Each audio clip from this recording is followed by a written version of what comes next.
Hello students, welcome to law excellence IAS academy. ఇవాళ మనం Hindu news పేపర్కి సంబంధించి ఇక్కడ ఉన్నటువంటి టాపిక్స్ అన్నింటి గురించి తెలుసుకుందాం. ముందుగా ఫస్ట్ ఇది చూడండి, జస్టిస్ సంజీవ్ ఖన్నా ఈయనని నెక్స్ట్ సిజేఐగా అపాయింట్ చేయటం జరిగింది.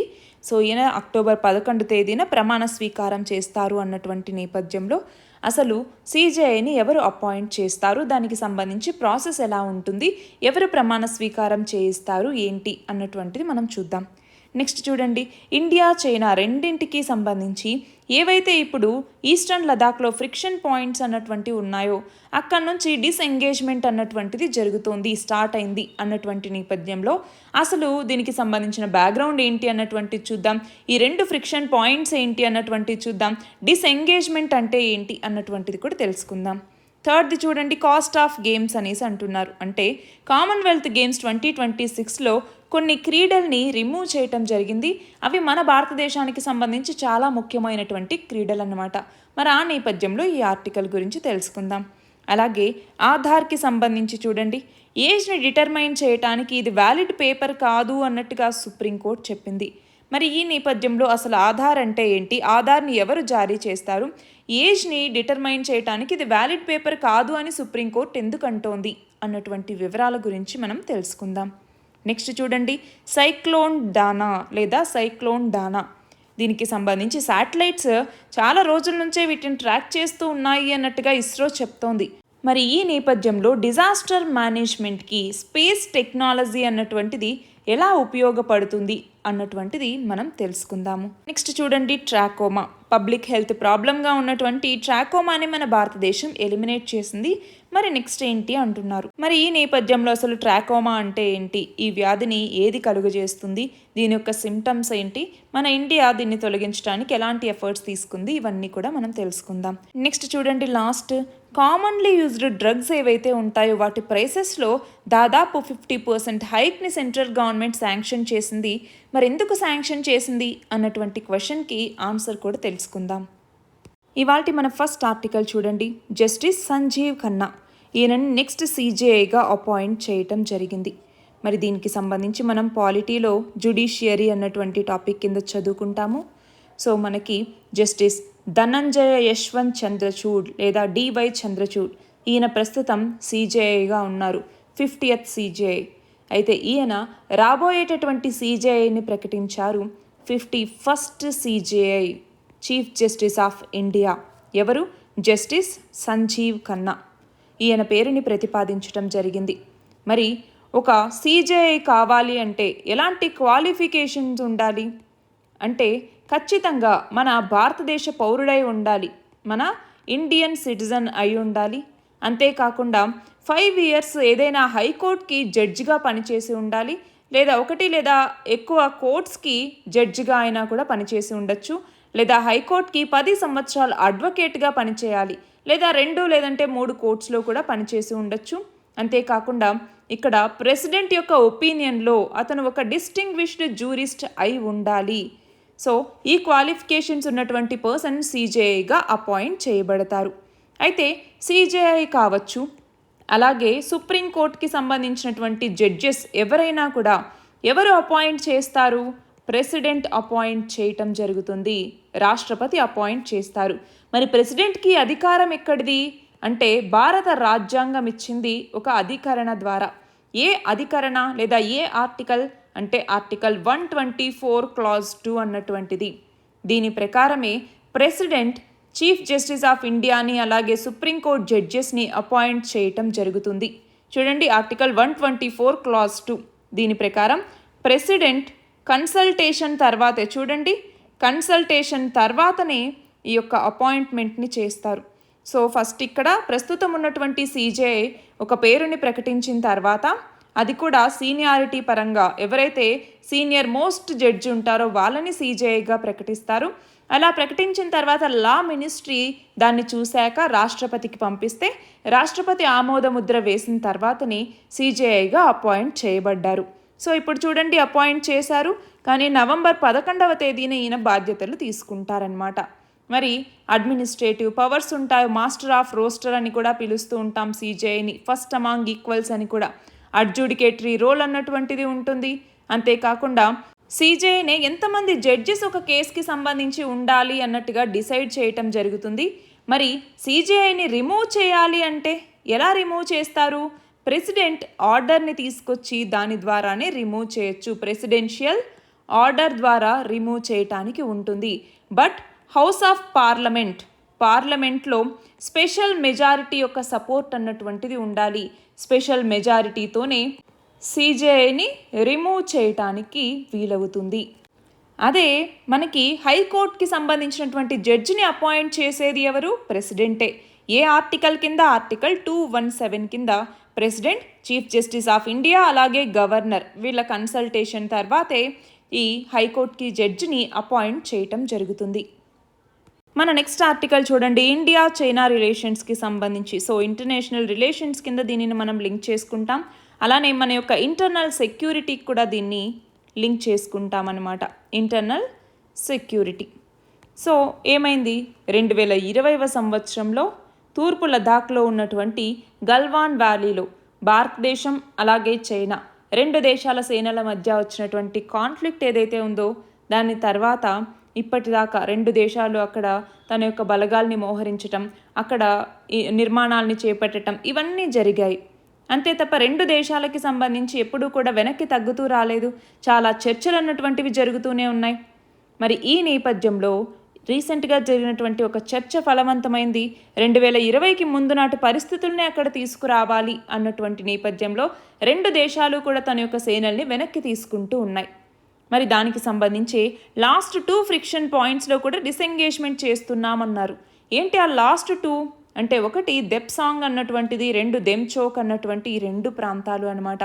వీటి నుంచి తన యొక్క బలగాల్ని ఇప్పుడు వెనక్కి తీసుకుంటూ ఉన్నాం. మనకి గమనించాలి, హాట్ స్ప్రింగ్స్ అనేసి దెస్పాంగ్ అన్నటువంటిది కావచ్చు, దెమ్చోక్ అన్నటువంటిది కావచ్చు, పాంగాంగ్సో అన్నటువంటిది కావచ్చు, గల్వాన్ వ్యాలీ కావచ్చు. సో వీటన్నింటిలోనూ రెండు దేశాల మధ్య చాలా ఇబ్బందులు అన్నటువంటివి తలెత్తాయి మనకి. ఆ నేపథ్యంలోనే ఇప్పుడు పాట్రోలింగ్ రైట్స్ని మళ్ళీ రీస్టోర్ చేసుకోవటం కావచ్చు, పాట్రోలింగ్ ప్రోటోకాల్స్కి సంబంధించిన అగ్రిమెంట్ అన్నటువంటిది ఇప్పుడు కుదిరింది. అలానే కాన్ఫిడెన్స్ బిల్డింగ్ మెజర్స్ అన్నటువంటివి చేపట్టబోతూ ఉన్నారు. సో దీని ద్వారా ఏంటి అంటే మనకి దెప్సాంగ్ ప్లెయిన్స్ అన్నటువంటివి చాలా ఇంపార్టెంట్. మనకి దౌలత్ బెగ్ అన్నటువంటిది ఇక్కడ ఉందా, దాని నుంచి దాదాపు కేవలం దెప్సాంగ్ ప్లెయిన్స్ అన్నటువంటివి 30 కిలోమీటర్లు మాత్రమే ఉంటాయి కారాకోరం పాస్ దగ్గర. సో అవి మనకి చాలా చాలా ఇంపార్టెంట్. మౌంటైనస్ టెరైన్లో మధ్యలో ఉన్నాయి, ఫ్లాట్ సర్ఫేస్ అనమాట. దాన్ని రెండు దేశాలు కూడా మిలిటరీకి సంబంధించి యూజ్ చేసుకోవచ్చు. సో బాటిల్ నెక్ డిస్ప్యూట్స్ అన్నీ ఇక్కడ ఉన్నాయి. ఆ నేపథ్యంలోనే ఇప్పుడు రెండు దేశాలు ఈ పాట్రోలింగ్ అగ్రిమెంట్ చేపట్టాయి అనుకున్నామా. సో అసలు పాట్రోలింగ్ అగ్రిమెంట్ అన్నటువంటిది చేపట్టడం వల్ల ఎలాంటి ఇంపార్టెన్స్ దీనికి ఉంటుంది, ఈ అగ్రిమెంట్ యొక్క సిగ్నిఫికెన్స్ ఏంటి అనేసి చూస్తే దీని ద్వారా ఈ యొక్క దెప్సాంగ్ ప్లెయిన్స్ కావచ్చు, దెమ్చోక్ కావచ్చు, వీటిలో మిలిటరీ టెన్షన్స్ అన్నటువంటివి కొంతమేర తగ్గుతాయి. సో దానివల్ల మళ్ళీ మన డిప్లొమాటిక్ టైస్ని పెంచుకోవటానికి, ఈ గల్వాన్ వ్యాలీ క్లాష్ నుంచి మళ్ళీ బయటికి రావటానికి వీటన్నిటికి కూడా మనకి వీలన్నటువంటిది కుదురుతుంది. అలాగే బఫర్ జోన్స్ ఏవైతే ఉన్నాయో వాటిలో ఆ లొకేషన్స్ ఏవైతే ఉన్నాయో వాటన్నింటిలో నుంచి ఇప్పుడు రెండు దేశాలు తమ యొక్క బలగాల్ని వెనక్కి తీసుకుంటూ ఉన్నాయి. మన నెక్స్ట్ ఆర్టికల్ చూడండి, కామన్వెల్త్ గేమ్స్కి సంబంధించి. సో కరెంట్ అఫైర్స్ కింద దీన్ని లింక్ చేసుకుంటాము. 2026వ సంవత్సరంలో గ్లాస్గోలో కామన్వెల్త్ గేమ్స్ అన్నటువంటివి జరగబోతూ ఉన్నాయి. జూలై 23 నుంచి అక్టోబర్ 2 వరకు. మరి ఇందులోకి వచ్చేసరికి కేవలం 10 ఈవెంట్స్ని మాత్రమే ఉంచారు. ఇంకొక 9 స్పోర్ట్స్ని రిమూవ్ చేయటం జరిగింది. ఈ 10 ఈవెంట్స్ ఏంటి? Athletics, swimming, netball, track cycling, weight lifting, boxing, judo, bowls, basketballs అలాగే జిమ్నాస్టిక్స్. అవి కాకుండా ఇంకో 9 games badminton, shooting, cricket, hockey, squash, table tennis, wrestling, triathlon అలాగే ఆర్చరీ వీటన్నింటినీ కూడా ఎక్స్క్లూడ్ చేయటం జరిగింది. సో ఈ డెసిషన్ ఎందుకు తీసుకున్నారు అంటే బడ్జెట్ లేకపోవటం వల్ల కేవలం 10 ఈవెంట్స్ని మాత్రమే ఉంచారన్నమాట. మరి ఈ నేపథ్యంలో కామన్వెల్త్ గేమ్స్ అన్నటువంటిది ప్రతి 4 సంవత్సరాలకు ఒకసారి జరిగేటటువంటి ఇంటర్నేషనల్ మల్టీ స్పోర్ట్స్ ఈవెంట్స్ అన్నటువంటివి. ఈ కామన్వెల్త్ గేమ్స్ని కామన్వెల్త్ గేమ్స్ అసోసియేషన్ అన్నటువంటిది ఉంది ఇంగ్లాండ్లోని లండన్లో. ఇది ఆర్గనైజ్ చేస్తుంది. ఫస్ట్ టైం 1930లో ఈ కామన్వెల్త్ గేమ్స్ అన్నటువంటివి జరిగాయన్నమాట. మరి ఇందులోకి వచ్చేసరికి లాస్ట్ కామన్వెల్త్ గేమ్స్ ఎప్పుడు జరిగాయి? 2022లో జరిగాయి. ఎక్కడ జరిగింది? 2022లో ఆస్ట్రేలియాలో జరిగిందనమాట. ఇప్పుడైతే 2026కి సంబంధించి స్కాట్లాండ్లోని గ్లాస్గోలో ఈ గేమ్స్ అన్నటువంటివి జరగబోతూ ఉన్నాయి. అయితే మనకేంటి ఇక్కడ అంటే ఏవైతే హాకీ, క్రికెట్, బ్యాడ్మింటన్ ఇలాంటివి ఉన్నాయో మనకి ఎక్కువ మెడల్స్ వచ్చేటటువంటి గేమ్స్ అన్నింటినీ కూడా తొలగించారు. మరి ఆ రీజియన్లో ఇండియా మెడల్ టాలీని చాలా ఇది ఎఫెక్ట్ చేయగలదు అన్నటువంటి నేపథ్యంలోనే ఇందులో పాల్గొనాలా లేకపోతే మనం ఈసారి పాల్గొనకుండా ఉండాలా అన్నటువంటిది ఇప్పుడు ఆలోచిస్తూ ఉన్నారనమాట. అయితే మనం ఇంకొకటి గమనించాలి, 2022లో రెజ్లింగ్లో అత్యధికంగా 12 పథకాలు మనం గెలుచుకున్నాం. వెయిట్ లిఫ్టింగ్లో 10, వెయిట్ లిఫ్టింగ్ అన్నటువంటిది ఇప్పుడు పెట్టారు. అది కాకుండా అథ్లెటిక్స్లోకి వచ్చేసరికి 8, టేబుల్ టెన్నిస్లో 7, బ్యాడ్మింటన్లో 6, బాక్సింగ్లో 7, హాకీలో 2, స్క్వాష్లో వచ్చేసరికి 2, క్రికెట్లో 1 ఇలాంటి మనం చాలా పథకాలను గెలుచుకున్నటువంటి స్పోర్ట్స్ అన్నింటినీ ఇప్పుడు రిమూవ్ చేశారు. మరి ఇది చాలా మనం గమనిస్తే ఇప్పుడు కేవలం ఇది చాలా షార్ట్ టర్మ్ సొల్యూషన్ మాత్రమే. కేవలం బడ్జెట్ లేదు కదా అన్నట్టుగా ఇన్ని క్రీడా అంశాలని తొలగించకూడదు అన్నట్టుగా చాలా వ్యతిరేకత అన్నటువంటిది కూడా వ్యక్తమవుతోంది. మన నెక్స్ట్ ఆర్టికల్ చూడండి. ఇక్కడ ఏమైంది అంటే హర్యానా హైకోర్టులో ఒక కేసు అన్నటువంటిది ఫైల్ అయింది. అందులో ఏమైంది అంటే ఒక యాక్సిడెంట్ విక్టిమ్ చనిపోయారనమాట. మరి అతనికి కంపెన్సేషన్ అడిగినప్పుడు అతని యొక్క ఏజ్ని డిటర్మైన్ చేయడానికి ఆధార్ కార్డ్ని యాక్సెప్ట్ చేయండి అన్నట్టుగా పంజాబ్ అండ్ హర్యానా హైకోర్టు చెప్పింది. మరి ఆ నేపథ్యంలో సుప్రీంకోర్టు ఏమని చెప్పింది? ఇది కరెక్ట్ కాదు. ఈ నేపథ్యంలో ఎవరైతే ఆ డిసీజ్డ్ పర్సన్ ఉన్నారో, చనిపోయిన పర్సన్ ఉన్నారో వాళ్ళ యొక్క డేట్ ఆఫ్ బర్త్ని తీసుకోవటానికి, డిటర్మైన్ చేయటానికి అతని యొక్క స్కూల్ లీవింగ్ సర్టిఫికేట్ని తీసుకోవాలి. మనకి జువెనైల్ జస్టిస్ యాక్ట్ అన్నటువంటిది ఉంది 2015లో. మరి ఇందులో ఉన్నటువంటి సెక్షన్ 94 ప్రకారం అతని యొక్క స్కూల్ లీవింగ్ సర్టిఫికేట్లో ఉన్నటువంటి డేట్ ఆఫ్ బర్త్ ఏదైతే ఉంటుందో దాన్ని తీసుకోండి అన్నట్టుగా ఇక్కడ చెప్పిందనమాట. మరి ఈ నేపథ్యంలో ఇక్కడ ప్రూఫ్ ఆఫ్ డేట్ ఆఫ్ బర్త్కి సంబంధించి ఈ ఆధార్ ఏదైతే ఉందో ఆధార్కి సంబంధించి మనకి తెలియాలి. సో ఈ ఆధార్ అన్నటువంటిది ప్రూఫ్ ఆఫ్ ఐడెంటిటీ మాత్రమే. సిటిజన్షిప్కి కానీ డేట్ ఆఫ్ బర్త్కి కానీ ఇది ప్రూఫ్ కాదు అన్నట్టుగా ఆల్రెడీ ఇండియన్ గవర్నమెంట్ కూడా చెప్పింది. అదే సుప్రీంకోర్టు కూడా ఇక్కడ చెప్పిందనమాట. మనకి unique identification authority of India UIDAI case ఏదైతే 2022లో జరిగిందో ఇందులో ఆధార్ యొక్క స్కోప్ ఏంటి అన్నట్టుగా బాంబే హైకోర్టు చెప్పింది. అప్పుడు ఏమని చెప్పింది? ఆధార్ అన్నటువంటిది కేవలం ప్రూఫ్ ఆఫ్ ఐడెంటిటీ మాత్రమే. ప్రూఫ్ ఆఫ్ ఐడెంటిటీ మాత్రమే, అంతే తప్ప దీనిని ఐడెంటిటీ అలాగే రెసిడెన్స్కి కూడా దీన్ని కన్సిడర్ చేయొచ్చు. Proof of identity and residence, అంతేకాని సిటిజన్షిప్కి సంబంధించి కానీ లేదు అనుకుంటే డేట్ ఆఫ్ బర్త్కి సంబంధించి కానీ ఈ యొక్క ఆధార్ అన్నటువంటిది వ్యాలిడ్ కాదు అన్నట్టుగా చెప్పిందనమాట. అయితే ఇక్కడ మనం ఇంకొక కేసు కూడా గుర్తుపెట్టుకోవాలి. అది ఏంటి? KS పుట్టస్వామి కేసు అన్నటువంటిది. KS పుట్టస్వామి కేసు ఇది ఎందుకని ఇంపార్టెంట్ అంటే 2018లోకి సంబంధించినటువంటి కేసు ఇది. సో ఈ కేసు ఎందుకు ఇంపార్టెంట్ అంటే కాన్స్టిట్యూషనల్ వ్యాలిడిటీ అంటే రాజ్యాంగపరంగా ఈ యొక్క ఆధార్కి వ్యాలిడిటీ ఉందా అన్నటువంటిది సుప్రీంకోర్టు ముందుకెళితే అవును ఇది వ్యాలిడే అన్నట్టుగా సుప్రీంకోర్టు ఈ యొక్క కేసులో చెప్పిందనమాట. ఆ నేపథ్యంలో ఆధార్ చట్టం ఏదైతే ఉందో దాన్ని ఇక్కడ చెప్పినప్పుడు అవును ఆధార్ చట్టం అన్నటువంటిది వ్యాలిడే, ఆధార్కి కాన్స్టిట్యూషనల్ వ్యాలిడిటీ ఉంది అన్నట్టుగా సుప్రీంకోర్టు ఇక్కడ చెప్పింది. మరి ఈ నేపథ్యంలో ఒక్కసారి మనం ఆధార్ గురించి కనుక తెలుసుకుంటే చూడండి, 12 అంకెలు ఉండేటటువంటి ఒక ఇండివిజువల్ ఐడెంటిఫికేషన్ నెంబర్ ఇది. ఎవరు ఇస్తారు? UIDAI unique identification authority of India అన్నటువంటిది ఈ యొక్క ఆధార్ని జారీ చేస్తుంది. ఆధార్ కార్డు బయోమెట్రిక్ డాక్యుమెంట్ అనమాట. ఇందులో ఇండివిజువల్ యొక్క పర్సనల్ ఇన్ఫర్మేషన్ అన్నటువంటిది గవర్నమెంట్ డేటాబేస్లో ఉంటుంది. సో ప్రూఫ్ ఆఫ్ ఐడెంటిటీ అలాగే ప్రూఫ్ ఆఫ్ అడ్రస్ లేదా రెసిడెన్స్గా ఇది పనిచేస్తుంది అనమాట. మరి ఈ ఆధార్ కార్డ్ని ఏ పర్సన్కైనా కూడా ఇష్యూ చేయొచ్చు. కేవలం సిటిజన్స్కి మాత్రమే కాదు, ఫారిన్ నేషనల్స్కైనా కూడా ఆధార్ కార్డ్ని ఇష్యూ చేయవచ్చు. బట్ మన దేశంలో వాళ్ళు 6 నెలలు కంటిన్యూస్గా ఉన్నా లేదా అంతకన్నా ఎక్కువ మన భారతదేశంలో ఉంటే వాళ్ళకి ఈ ఆధార్ కార్డ్ని ప్రొవైడ్ చేయటం జరుగుతుంది. సో వీళ్ళు వేరియస్ సర్వీసెస్ని పొందటానికి, for example banking, mobile phone connections, అలాగే గవర్నమెంట్, నాన్ గవర్నమెంట్ సర్వీసెస్ని పొందటానికి ఆధార్ కార్డ్ అన్నటువంటిది ఉపయోగపడుతుంది. మన నెక్స్ట్ ఆర్టికల్ చూడండి, సైక్లోన్ డానా లేదా సైక్లోన్ దానాకి సంబంధించి. సో ఈ సైక్లోన్ దానా అన్నటువంటిది బంగాళాఖాతంలో ఒక లో ప్రెషర్ అల్పపీడనం ఫామ్ అయిన సందర్భంగా అక్కడ సైక్లోన్ అన్నటువంటిది ఫామ్ అయింది. సో అది ఒడిషా, వెస్ట్ బెంగాల్ ఇక్కడ తీరం దాటుతోందన్నటువంటి నేపథ్యంలో ఈ సైక్లోన్ డానాని శాటిలైట్స్ ట్రాక్ చేస్తూనే ఉన్నాయి అక్టోబర్ 20 నుంచి అన్నట్టుగా ఇస్రో చెప్తోంది. మరి ఈ నేపథ్యంలో శాటిలైట్స్ సైక్లోన్ని ఇక్కడ ట్రాక్ చేస్తూ ఉన్నాయి.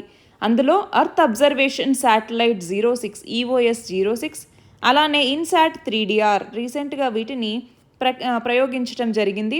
సో ఇవి ఏం చేస్తూ ఉన్నాయి, ఈ సైక్లోన్ని ట్రాక్ చేస్తూ ఉన్నాయన్నట్టుగా. సో ఈ నేపథ్యంలో మనకి డిజాస్టర్ మేనేజ్మెంట్లో స్పేస్ టెక్నాలజీ యొక్క రోల్ ఏంటి అన్నట్టుగా అడగచ్చు అనమాట.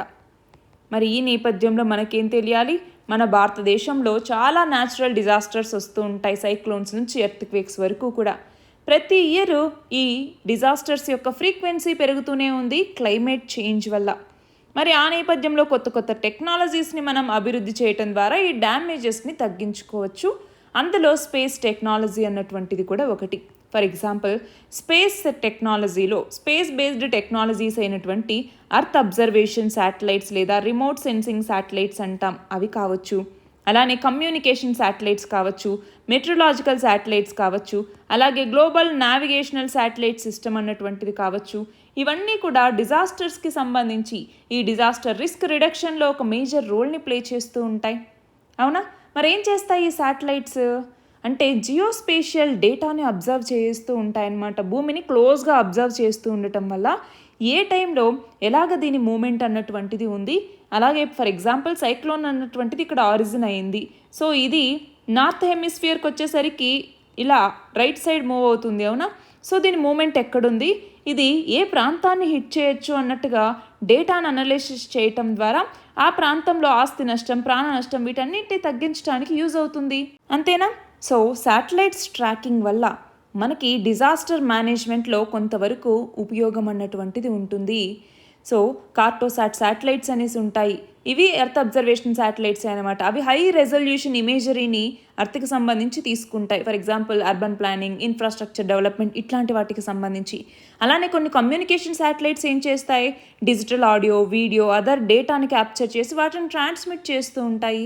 అలాగే నావిగేషన్ శాటిలైట్స్ ఇంకా మనం చూసుకుంటే ఒక రిలయబుల్ పొజిషన్లో ఉంటాయి కాబట్టి రియల్ టైం సర్వీసెస్ని అందించడానికి కూడా ఇవి ఉపయోగపడతాయి. సో ఎక్కడన్నా ఫైర్స్ వచ్చినా, లేదు అనుకుంటే ఎక్కడైనా సైక్లోన్ అన్నటువంటిది వచ్చినా, లేదు వరదలు అన్నటువంటివి వస్తూ ఉన్నాయి అనుకున్నా, లేదు అనుకుంటే ఇంకేదైనా డిజాస్టర్ వచ్చినా వీటన్నింటి గురించి తెలుసుకోవటానికి మనకి ఇవన్నీ కూడా ఉపయోగపడతాయి. ఎర్త్క్వేక్స్ దగ్గర నుంచి ఫ్లడ్స్ వరకు కూడా మనకి ఈ డ్యామేజ్ని మిటిగేట్ చేయడానికి స్పేస్ టెక్నాలజీ అన్నటువంటిది చాలా ఇంపార్టెంట్ రోల్ని ప్లే చేస్తుంది.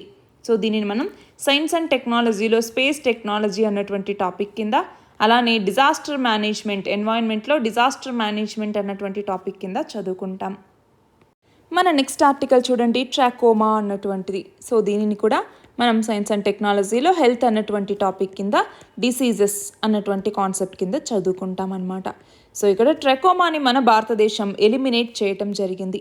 మరి ఈ నేపథ్యంలో WHO కూడా ప్రకటించిందనమాట. మరి ట్రాకోమా అన్నటువంటిది ఎక్కువగా 15 సంవత్సరాలు ఆ లోపు పిల్లలకి ఎక్కువ వస్తూ ఉంటుంది. అయితే మన భారతదేశంలో ట్రాకోమాకి సంబంధించినటువంటి ఈ ట్రాకోమా ట్రెకియాసిస్ అన్నటువంటిది దాదాపు 0.2% పీపుల్కి పడిపోయింది అన్నట్టుగా WHO ప్రకటించేసింది. సో పబ్లిక్ హెల్త్ ప్రాబ్లంగా ఉన్నటువంటి ఈ ట్రాకోమాని ఇండియా ఎలిమినేట్ చేసింది అన్నట్టుగా ప్రకటించినటువంటి నేపథ్యంలో ట్రాకోమా అంటే ఏంటి చూడండి, ఇది బ్లైండ్నెస్ని కాజ్ చేసేటటువంటి ఒక ఇన్ఫెక్షియస్ డిసీజ్. దీనిని బ్యాక్టీరియం కలుగజేస్తుంది. ఆ బ్యాక్టీరియా పేరే క్లమైడియా ట్రాకోమాటిస్ అన్నటువంటిది. ఈ ఇన్ఫెక్షన్ అన్నటువంటిది పర్సనల్ కాంటాక్ట్ ద్వారా, లేదు అంటే ఫ్లైస్ ద్వారా కూడా ఈ ట్రాకోమా అన్నటువంటిది వ్యాపిస్తుంది. మరి స్టేజెస్ చూడండి, first stage, second stage, third stage. So first స్టేజ్లో ఇన్ఫెక్షన్ అన్నటువంటిది క్లమేడియా బ్యాక్టీరియం వల్ల వస్తుంది. సో ఇన్ఫ్లమేషన్ అన్నటువంటిది వస్తుందన్నమాట. దానివల్ల అప్పర్ ఐలిడ్లో చూడండి వాపు అన్నటువంటిది వస్తుంది. అలాగా ఇదంతా మనకి వాపు లాగా వచ్చేస్తుంది అనమాట. అయితే మనము కన్ను బ్లింక్ చేస్తున్నటువంటి కొద్దీ ఇన్ఫెక్షన్ అన్నటువంటిది పెరుగుతూ వస్తుంది. సో ఆ రిపీటెడ్ ఇన్ఫెక్షన్స్ వల్ల ఐలిడ్ అన్నటువంటిది చూడండి స్కేరీగా మారిపోతుంది. స్కార్స్ అన్నటువంటివి వస్తాయి. కొన్నిసార్లు వైట్ లైన్స్, ఇక్కడ ఉన్నటువంటి వైట్ లైన్స్ లాగా కూడా మనకు కనపడుతూ ఉంటుంది.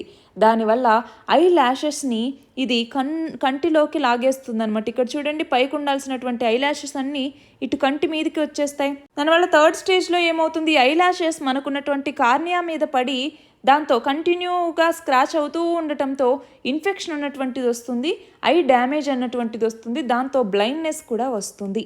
సో ఈ ట్రాకోమా వచ్చింది అంటే ఎలాంటి సిమ్టమ్స్ కనపడుతూ ఉంటాయి చూడండి. మైల్డ్గా ఇచ్చింగ్ అన్నటువంటిది ఉంటుంది, ఐస్లోను ఐ లిడ్స్లోను ఇరిటేషన్ అన్నటువంటిది ఉంటుంది.